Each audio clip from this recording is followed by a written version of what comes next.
Problema 2.71 me pide que determine las componentes X, Y y Z de la fuerza de 600 newtons y que calcule los ángulos θx, θy y θz.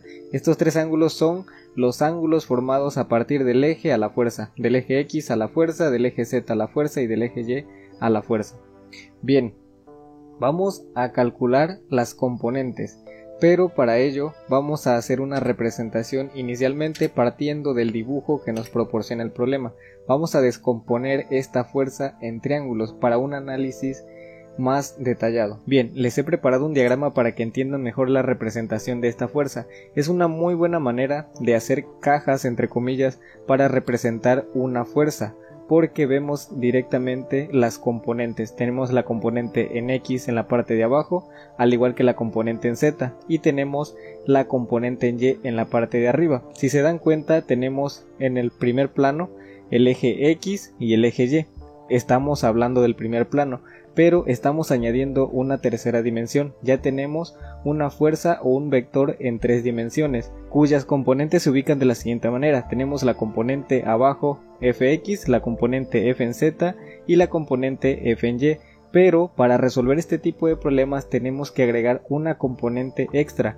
Esta componente le vamos a llamar F en H, y no se preocupen porque en un momento se van a dar cuenta para qué sirve y para qué la vamos a utilizar y su importancia. A partir de esta componente vamos a poder calcular las componentes Fx y Fz. Pero vamos a empezar a descomponer esta fuerza en triángulos para analizar la fuerza en 2 dimensiones, y para ello vamos a partir del triángulo número 1. ¿Y cuál va a ser el triángulo número 1? Va a ser el siguiente. Vamos a partir de la fuerza de 600 newtons y vamos a calcular las componentes F en H y F en Y. En un momento les voy a explicar por qué partimos de este triángulo y al final del video se van a dar cuenta de por qué hacemos todo este procedimiento. De momento solo sigan los pasos. Pero bueno, vamos a comenzar con la componente en H en la parte de abajo y la componente en Y. Pero ahora, ¿cómo le vamos a hacer para sacar el triángulo?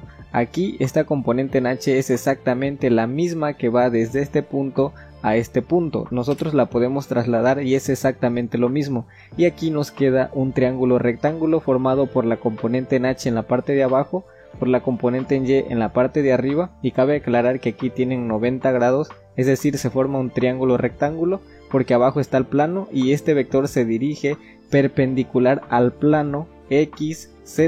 Si se dirige de manera perpendicular tiene un ángulo de 90 grados, por lo tanto se nos forma el siguiente triángulo rectángulo. Aquí lo estamos representando. Esta representación quedaría de la siguiente manera. Tenemos el eje Y y notamos que a partir del eje Y a la fuerza tenemos un ángulo de 25 grados y es el ángulo que colocamos aquí, y tenemos la magnitud de la fuerza que son 600 newtons. Estos 25 grados que coloqué en la parte de adentro del triángulo es exactamente el mismo valor que tengo aquí del ángulo, ya que son alternos internos.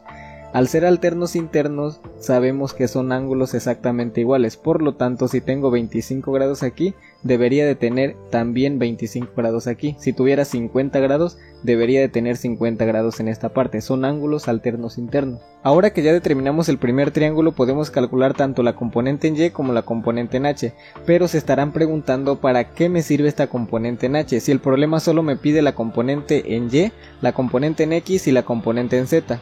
Bien, más adelante se van a dar cuenta por qué es de mucha importancia calcular esta componente en H. Pero vamos a sacar otro triángulo, porque miren, aquí ya saqué el primero, que me involucra la componente en Y y la componente en H, pero aún me falta el triángulo que me involucre la componente en X y la componente en Z. Lo vamos a determinar en la siguiente diapositiva. Bien, partimos del plano XZ, vamos a analizar este plano, el plano de abajo. Vamos a tener la componente en H, vamos a tener la componente en X y vamos a tener la componente en Z. Pero si nosotros desplazamos esta componente en Z al lado derecho tendríamos formado otro triángulo rectángulo. Si nosotros nos situamos en la parte de arriba y hacemos una vista de lo que tenemos en la parte de abajo, veríamos exactamente esta representación. Tenemos la componente en X, que es la que les estoy mostrando aquí, y luego viene la componente en Z que les estoy mostrando aquí. Y este ángulo tiene 90 grados. Esta componente, la componente F en Z, es perpendicular al eje X. tiene 90 grados, por lo tanto lo colocamos de esta manera. Y finalmente unimos la componente en X, la cola de la componente en X, con la punta de la componente en H y se nos forma un triángulo rectángulo. Este triángulo rectángulo está conformado por la componente en X, por la componente en Z y por la componente en H. Entonces, ahora que ya terminamos de hacer la representación en vistas de nuestra fuerza en 3 dimensiones, vamos a checar de dónde podemos empezar a calcular las componentes, si por el triángulo formado, el triángulo número 1 o el triángulo número 2. Vamos a analizar el triángulo número 2. ¿Qué datos tenemos? No tenemos el valor de la componente en X, no tenemos el valor de la componente en Z y mucho menos tenemos el valor de la componente en H. Solo tenemos un ángulo de 30 grados, por lo tanto aquí no podemos determinar ningún valor. Si analizamos el triángulo número 1, tenemos una fuerza de 600 newtons, tenemos una componente en H que puedo determinar y tenemos una componente en Y que puedo determinar, y es por este triángulo que vamos a empezar a calcular las componentes. Bien, empezamos con el triángulo número 1, lo ponemos exactamente igual que en la diapositiva anterior, solo añadiendo un ángulo de 65 grados. Este ángulo de 65 grados lo añadimos por el teorema de la suma de los ángulos internos de un triángulo, que deben de sumar 180 grados. Si aquí tengo 90 grados, debería de sumar el ángulo de 25 grados con este ángulo de aquí, 90 grados, para completar los 180 con los 90 grados que tengo en la parte de abajo, en la parte de la componente en H con la componente en Y.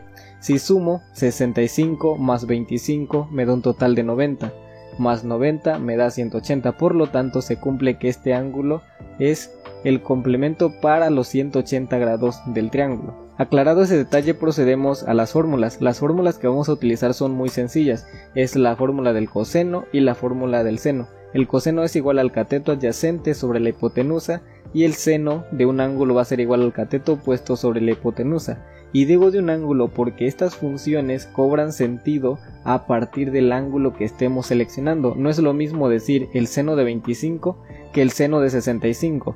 El seno de 65 me involucra como cateto opuesto a la componente en Y, pero si utilizamos seno de 25, el cateto opuesto sería la componente en H. Recuerden que el cateto opuesto a un ángulo es el lado del triángulo que no toca a dicho ángulo, y el cateto adyacente a un ángulo es el lado del triángulo que sí toca a ese ángulo. Por último, vamos a tener un apartado de respuestas que son las que vamos a ir determinando a lo largo del procedimiento, y empezamos calculando la componente en H. Vamos a utilizar la función coseno para calcular la componente en H. Planteamos la ecuación, vamos a decir que el coseno de 65 grados va a ser igual al cateto adyacente, que en este caso el cateto adyacente a 65 grados es FH, sobre la hipotenusa. La hipotenusa es la fuerza de 600 newtons, y como conozco el valor de la fuerza la puedo sustituir directamente, quedándome que el coseno de 65 grados va a ser igual a la componente en H sobre la fuerza de 600 newtons. Para calcular el valor de la componente en H basta con hacer un despeje, pasamos estos 600 newtons a multiplicar al coseno de 65 grados y le damos la vuelta, quedándome que la componente en H va a ser igual al coseno de 65 grados por 600 newtons. Si introducimos esta expresión en la calculadora nos da un resultado para la componente en H de 253.57 newtons, y esa sería nuestra primera respuesta y la colocamos. Para calcular la componente en Y vamos a seguir el mismo procedimiento, pero en este caso, para variar un poco, vamos a utilizar la función seno. Vamos a utilizar seno de 65 grados, va a ser igual a la componente en Y porque es el cateto opuesto a los 65 grados. Ahora esta componente en Y la vamos a dividir entre la hipotenusa, que es la fuerza que tenemos. En el paso siguiente vamos a sustituir el valor de la fuerza, quedándome que el seno de 65 grados va a ser igual al cateto opuesto, que es la componente en Y, sobre los 600 newtons. Vamos a despejar a la componente en Y, pasando estos 600 newtons a multiplicar al seno de 65 grados. Y le damos la vuelta a la ecuación, quedándome que la componente en Y va a ser igual al seno de 65 grados por 600 newtons. Si calculamos esto nos da un resultado para la componente en Y de 543.78 newtons. Lo colocamos y ya tenemos dos respuestas y tendríamos la primera componente calculada, pero aún nos falta la componente en X y la componente en Z. Vamos a partir del triángulo número 2 que formamos en la diapositiva número 2 y de nueva cuenta vamos a colocar las fórmulas, que son las funciones coseno y la función seno. Vamos a tener las respuestas que determinamos en la diapositiva anterior y vamos a empezar calculando la componente en X. Hasta este punto ya pueden ver la importancia de calcular la componente en H, porque a partir de esta componente en H vamos a poder calcular la componente en X y la componente en Z de la fuerza. Si no tuviéramos determinada esta componente en H, no podríamos determinar estos valores para las dos componentes que hacen falta. Y lo van a notar ahora que planteemos la ecuación para calcular la componente en X. Vamos a utilizar la función coseno de 30 grados, que va a ser igual al cateto adyacente, y vemos que el cateto adyacente es la componente en X sobre la hipotenusa, y la hipotenusa en este caso es la componente en H. Pero como ya tenemos nuestro valor de la componente en H, podemos sustituir directamente ese valor, quedándome que el coseno de 30 grados va a ser igual a la componente en X sobre la componente en H, cuyo valor es 253.57 newtons. Y hacemos el mismo procedimiento, que es despejar. Vamos a despejar la componente en X y me queda que va a ser igual al coseno de 30 grados por 253.57 newtons. Sería pasar este valor a multiplicar por el coseno de 30 grados. Basta con meter ese dato a la calculadora para ver que la componente en X tiene un valor de 219.60 newtons. Lo colocamos en el área de respuestas y seguimos calculando la otra componente, que es la componente en Z. Para la componente en Z seguimos el mismo proceso, buscamos una función que nos relacione la incógnita que estamos buscando con un valor conocido. En este caso vamos a utilizar seno de 30 y el seno de 30 grados va a ser igual al cateto opuesto, que es la componente en Z, sobre la hipotenusa, que es la componente en H, pero como ya tengo el valor de la componente en H, puedo sustituir directamente, quedándome que el seno de 30 grados va a ser igual a la componente en Z sobre el valor de FH. Vamos a despejar FZ y me queda que va a ser igual al seno de 30 por 253.57 newtons. Si introducimos esta expresión en la calculadora, me da un resultado para la componente en Z de 126.785 newtons. Y ya tendríamos calculadas las tres componentes. Hacemos un paréntesis en esta parte para aclarar la importancia de calcular la componente en H. Originalmente el problema no me pide calcular esta componente, pero vemos la utilidad que tiene para poder calcular las componentes en la parte de abajo, que es la componente en X y la componente en Z. Más adelante que sigamos resolviendo ejercicios van a notar cómo plantear estas vistas para analizar la fuerza en dos dimensiones. Pero siguiendo con el problema, vamos a calcular los cosenos directores y para ello vamos a empezar o vamos a partir de las tres componentes. En este apartado ya no me haría falta la componente en H, basta con tener las tres componentes de la fuerza, la componente en X, la componente en Y y la componente en Z. Las fórmulas que vamos a utilizar son las siguientes. Coseno de θ en X va a ser igual a la componente en X sobre la fuerza. De igual manera el coseno de θy va a ser igual a la componente en Y, el valor de la componente en Y sobre el valor de la fuerza. Y por último tenemos el coseno de θz, que va a ser igual a la componente en Z sobre la fuerza. Para despejar el ángulo, porque el problema me pide el ángulo, no me pide la relación, esta es una relación, no me pide esa relación, me pide calcular el ángulo. Tenemos que eliminar este coseno de aquí, el de aquí y el de aquí.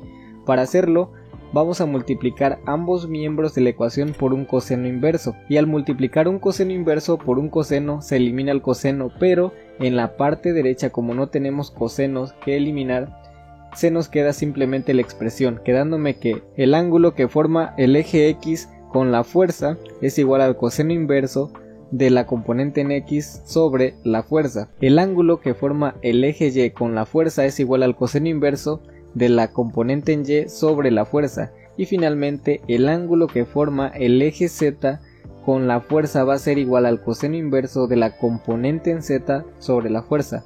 Como ya tenemos estos dos valores, podemos sustituir directamente para calcular los ángulos y vemos que θx va a ser igual al coseno inverso de 219.60 newtons sobre 600 newtons. Este valor 219.60 newtons corresponde al valor de la componente en X. Si introducimos esta expresión en la calculadora vamos a tener un resultado de 68.5 grados. Y bueno, antes de continuar vamos a comprobar esta expresión en la calculadora. En la calculadora vamos a colocar Shift y vamos a poner coseno, vamos a poner este símbolo para la división y vamos a poner 219.60 sobre 600 newtons que vale la fuerza. Cerramos el paréntesis, le damos al igual y me da un valor de 68.53. Redondeando a un decimal lo dejamos en 68.5 grados. Vamos a minimizar y vamos a hacer el mismo procedimiento con el resto de los ángulos. Para el ángulo θ en Y va a ser igual al coseno inverso de la componente, del valor de la componente en Y, que es 543.78 sobre 600, lo que me da un valor de 25 grados, y el ángulo del eje Z con la fuerza va a ser igual al coseno inverso del valor de la componente en Z, que es igual a 126.785 newtons sobre el valor de la fuerza, lo que me da un resultado de 77.8 grados. Estos valores los pueden comprobar en su calculadora. Bien, hasta aquí se terminaría esta explicación y en los siguientes videos vamos a seguir trabajando en calcular componentes y ángulos para una fuerza en 3 dimensiones. Cualquier duda o sugerencia ya saben la pueden colocar en los comentarios para que la resuelva. Gracias.